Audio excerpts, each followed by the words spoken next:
This is going to be a little bit scary. Back in the 1980s, amateur astronomer Steve Case used a commercially available threaded solar filter that screwed into the back of his telescope eyepiece. When he pointed the telescope at the sun, the filter unexpectedly split in half.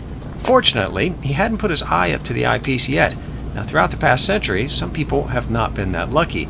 The snapping sound is subtle, but the effect could be devastating.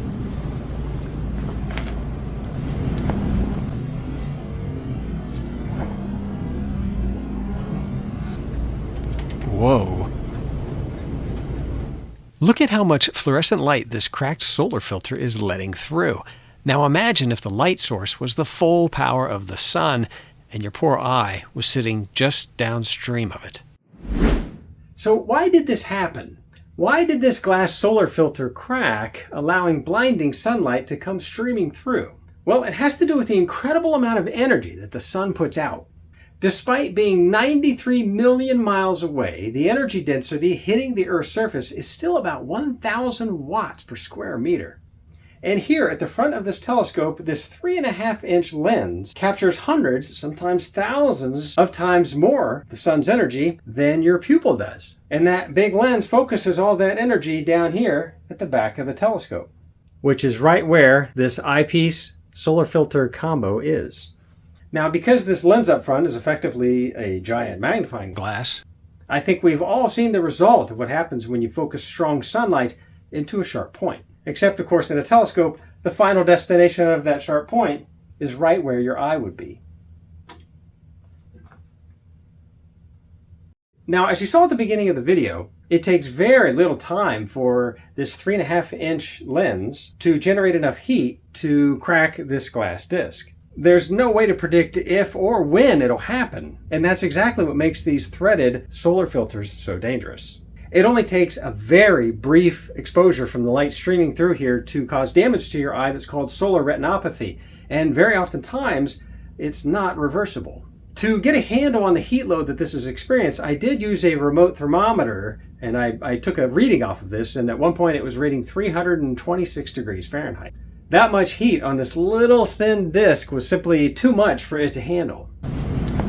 And keep in mind, this is not a big telescope. Okay, so the purpose of this video is to demonstrate once and for all just how unsafe these threaded solar filters are. This video is educational. It is not meant to be a challenge. And at no time were my eyes anywhere near the business end of this while I was recording this test. And I even had on eye protection in case this shattered, because some of the stories I heard, this shattered quite badly.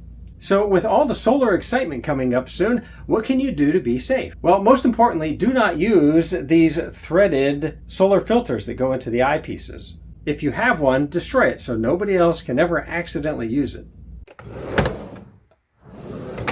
If you want to look at the sun with just your eyes and none of this other equipment, solar eclipse glasses are one of the safest and most affordable options. They let you safely view eclipses and sunspots all year round. But eclipse glasses are for your eyes only. Never use them with telescopes, binoculars, or cameras.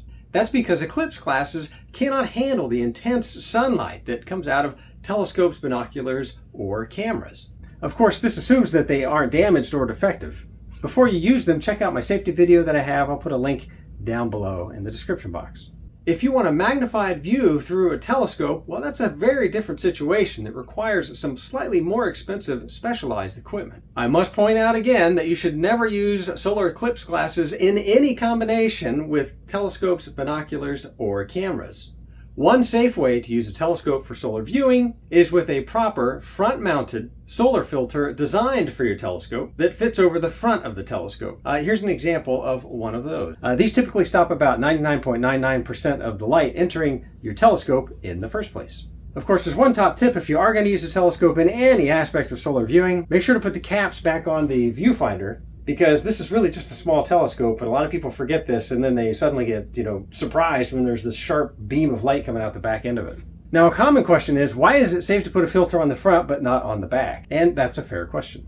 It all comes down to where you stop that really strong energy from the sun. A functioning commercial filter will block about 99.999% of the light right here. It blocks most of the light energy before it even has a chance to get into the telescope, where your eyeball is. But if you allow the telescope to gather all that energy and then focus it on this tiny eyepiece back here, well, your eye is no match for that much heat intensity. There are countless stories of amateur astronomers, especially young folks, who just didn't know any better, who used these threaded solar filters to their peril. So I have a question for you. Did your first telescope come with one of these threaded filters? Did you use it? Or did some wise astronomer give you some advice and tell you to avoid using these things? I'd love to hear your story in the comments. And while you're telling your story, feel free to push that like button if you found this video helpful or educational.